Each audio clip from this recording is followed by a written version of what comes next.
keep moving on. Another, I think, a really important section of the program today. I'll introduce Dr. Matthew Shaffer, who's the CEO of DataGene, and who I get the opportunity to work a lot with in my role as on the board of DataGene. Just a little background. I know we talked about there, but Matt grew up on a farm in Western Pennsylvania, where his first paying job was milking cows, and he went on to attend Penn State and Cambridge universities. Matt's always worked in agriculture, started his career with an organisation called Hancock Agriculture Investment Group, and during his tenure there, he transferred to Australia to open a subsidiary, and after 3 years in Melbourne and Brisbane, he and his partner decided they rather liked Australia, and I think at this stage I've got to say Australia rather likes Matt. So it's very fortunate. Matt was CEO of Holstein Australia, and during that time was also president of World Holstein. He then was at DA and the industry R&D funded body, and Matt was the manager of program manager for genetics and data management, which then led into DataGene, where he's been CEO since the formation in 2016, and Matt also currently represents Australia and New Zealand on the Interbull Steering Committee and was elected chairman of that committee in 2009. So welcome, Matt. After 40 years of ABVs, what's next?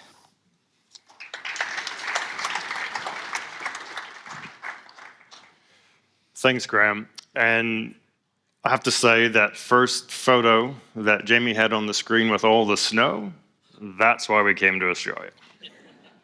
I don't miss that at all. In fact, bring on the beaches of Brisbane.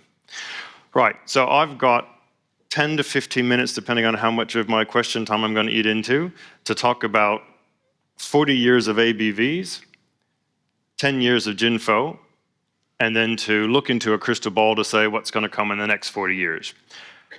Hands up anybody who was at the dinner on Tuesday night for ABVs. You can all go to sleep for a few slides, because unfortunately there are quite a few people in the room who were not at the dinner, so I'm going to repeat a little bit, but I promise there's new stuff coming. So when I started thinking about this, 1983 when ABV started, how old was I?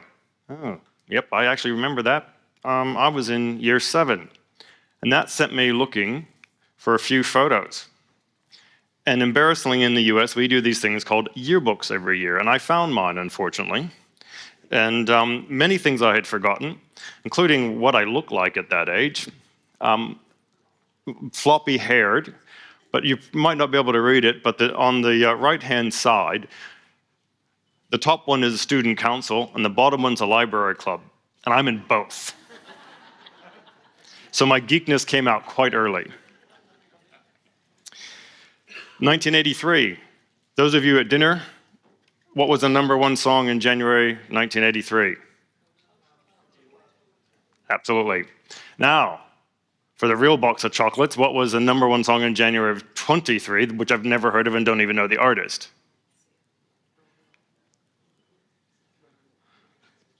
Still don't know what it is, still haven't listened to it, but apparently that was #1 in January. Other ones I did know were more about Gloria, Total Eclipse of the Heart. Eric, I think we need to have a request next time. I'm feeling Turning Around was a theme last night. So, 1983, the year this computer was introduced. It's a Lisa from Apple. Cost $10,000, 1 megabyte of RAM, and 5 megabyte of storage. The ABVs were first run on Treasury computers from the Department of Treasury, and it took them 3 months because they could only run at night.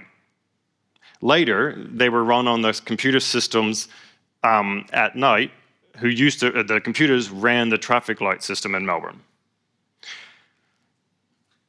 This baby, hot off the press, MacBook Pro, $4,000, 96 gigabyte of RAM, 8 terabytes of storage, and we have our own computers now at DataGene, and we share computers with AgVic. We've got the luxury of doing so. We can do a run in less than 3 days. This watch has more power than that computer and more power than the computer that sent people to the moon. We've moved on a little bit. 1983, some show winners up there. Have they changed? A couple interesting things that John Holland, who also geeked out on this, so that was a joint geek fest. Passenger Ayrshires won both Sydney and Melbourne in 1983. Never Wilkie won several Guernsey classes, as well as Champion Bull at Melbourne and the Senior Champion Cow at IDW. And the Parrott family won Champion Jersey at Melbourne 1983 and Champion Jersey at IDW in 23. So as much as times change, they also stay similar. 1983, the first breeding values were released. Milk, fat, sometimes protein. 3 breeding values. First introduction of blup, still world leading at that time. And we ran them twice a year. Remember, they took us 3 months to run. And this was the last public run, 2022, December. 50 traits, 6 indices, genomics, single step, world first heat tolerance included, and we run 43 times a year. A massive journey. So 40 years of ABVs, and I'll come back to this in a bit. We also celebrate 10 years of GINFO. So GINFO is a project, and a lot of you GINFO farmers are still in the room, so I'll thank you yet again for all the work that you do. And we set this up 10 years ago with Dairy Futures CRC, and Tui Nguyen, who's in the audience, was part of that initial setup, and Pete Williams in your little green car went around. We now have 157 farmer partners around Australia, and about 60,000 cows represented. And they have become such a core component of what we're able to deliver you that it's been unbelievable to watch, and I'll walk you through what change that's made. So over the last 10 years, we've increased the cow reference population by 7 times. We've increased the bull reference population by 3 times. And why do we do this? It's about reliability, and we heard that a bit yesterday from John Morton. And we heard lots of other stuff that I found also quite geek fascinating, which was showing my stripes. But in bulls, we increased the reliability of the BPI by 17 percentage points. 23 for fertility and 23 for type. On cows, 32 percentage points increase in reliability pre and post GINFO.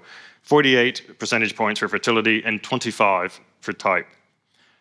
On the jerseys, similar story, 21, 21, 21, lucky 21, and 33, 26, and 23. So that's the power of what you GINFO farmers enable our scientists to do. We can't thank you enough because this would not have happened without the work you do. So what does all this mean? Why are we here? Why do we care? We care because this is a genetic trend in Australia. And the point of it is, and there's lots of words up there, and when you see the slide pack later if you like, or look at our annual report, you'll see this as well. The bits on the top of the line, all the words on the top of the line, those are the investments that institutions in this room have made over decades to deliver science into the field. On the bottom are the things that DataGene and its predecessors have done to take that science, road test it, work with you service providers in the room, and then bring it to the farm. So it's a collaboration between those two sides that really drive what we do. And a point that was made this morning about the contribution, the financial contribution, and the time scales is really important. We need to keep this in mind. But look at how fantastic our genetic gain is going. Who would have thought when we stood here in 2009 that we'd be here today talking about this? And I'm really pleased with this graph. This is one of the ones that is I'm most excited about, an international comparison of breeding values from around the world, Oceania, North America, and Europe. And the key things here is a box on the left and the box on the right, which is in 2001 to 5, we lagged the international average for genetic gain. In the last period ending 2020, we now are ahead of the international genetic gain. And that is down to everyone in this room. And everything you do every day when you drive down all the farms that you drive down, this is because of you. Right. So I'm going to talk about the future, and I'll take a slight detour, and I'm going to have to move fairly quickly, but I will put a disclaimer first. This is the world according to me. This is not the world according to DataGene or anybody else, so all the faults and all the rubbish that I'm going to spew at you now are all my fault. This is not endorsed by anyone. This is not a political ad. But I wanted to give you some directionality where I think the next 40 years are going to be. So 40 years, 2063. I don't think I'll be standing here in 2063. But anyway, when I thought about it, I went, right, well, I'm hoping 2063 is more like this than like that. Because my kids certainly watch enough of that I really don't want that happening. First thing I want to talk about is the herd. And I'll pause and take a slight detour. See some different colors in that herd. In the next few weeks, we will be releasing a within-herd comparison tool that allows farmers and service providers to rank the cows in that herd on the same scale. So we know that we cannot compare a breeding value from a Jersey to that of a Holstein or an Ayrshire, but within herd ranking tool, you will be able to do that. So we're very excited to launch that in the next few weeks. We're also launching, and I'll talk about this one on the next stage, a data project that I want to talk to you a little bit about. But back to 2063. We fixed methane. Remember, 40 years. Most of the climate change things are 2050. We fixed methane, and we've met our commitments. And it wasn't by competing. It was by working together globally, every country, every company, every genetic evaluation unit working together. Every animal born on the farm, a dairy farm, whether it's a dairy animal or not, is genotyped and has full traceability, our own version of Moore's law. We have healthy, long-lived cows, sensors with lots of data. We have engagement with consumers. Notice I didn't say education. I learned something yesterday. We have well-trained AI techs who have cool little equipment over there that they can use. Herd test is still an important part of a farm business, but it has morphed to become something beyond just testing for milk.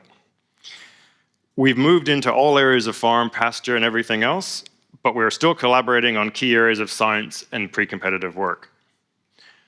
You've heard me talk many times since 2009 about data. 2063. Data moves wirelessly and seamlessly between any sensor and any system. Farmers don't have to do anything to make that happen. Single entry multi-use is finally here, and it comes through voice recognition as well, and it's integrated and it's shared. So, DataGene is part of that. We help facilitate that movement. We're still partnered with world-class scientists, some of whom are still in the room. We're delivering world-class breeding values and decision tools, and we're delivering world-class software development and related services to the entire ag industry. We're still member-focused, and we're facilitating that data to enable predictions and insights. However, it doesn't exist anymore because DataGene gets absorbed into a pan-industry organization focused on delivering service across genetics, data collection, supporting agricultural innovation across Australia. So there, I went out on a limb. We'll see what happens. AI. And this was not written by a chatbot, by the way. AI is routinely used to predict things that will occur. So it's built into your systems. It comes up and tells you, if you do this, you will get that. But you don't even know it happens. It all happens in the background. The little magic called electronics just works. But AI uses the data to predict the outcome and provide advice. And you in this room are the ones that help deliver that on farm. I still think the role of people is going to be absolutely vital in how we move forward with all of this. Chatbots won't work. They'll be good for some things, but I agree with Nolag's comments. People are still the same today as they were. We like to say, and I like to say to my kids, you're different. And they are. They have that phone glued to their hand, but they're not that different. We're more alike than we are different. So, I've said a couple times that the people in this room have a big role to play in this. So this slide is just a few random shots from a few herds. I've been up on this stage, unfortunately, I think for you, on every single herd event. We work in this industry in a really collaborative manner. And that has been the thing that has kept me coming back to this event every 2 years. Because it's seeing you folks here, working with you day in, day out. Sometimes I don't see you for 2 years at a time, but you know when you catch up that we're working towards the same things. We are driving that genetic gain up. We are providing insights to farmers and we're working together to make farmers profitable and sustainable over the long term. So I'd just like to say a big thank you to all of you in the room and the part that you've played in this continuing journey. Thank you.